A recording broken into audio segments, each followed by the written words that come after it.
वफाकी हुकूमत ने 26वीं आईनी तरमीम मंजूर कराने की तैयारियों को हतमी शक्ल दे दी। आइन में तरमीम का बिल आज कौमी असम्बली में पेश किया जाएगा। हुकूमत ने 2/3 अक्सरियत हासिल करने की कोशिशें तेज कर दी।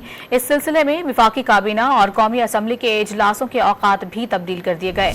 इजलास शाम 4 बजे होगा। इससे कबल 3 बजे वफाकी काबीना का भी इजलास होगा।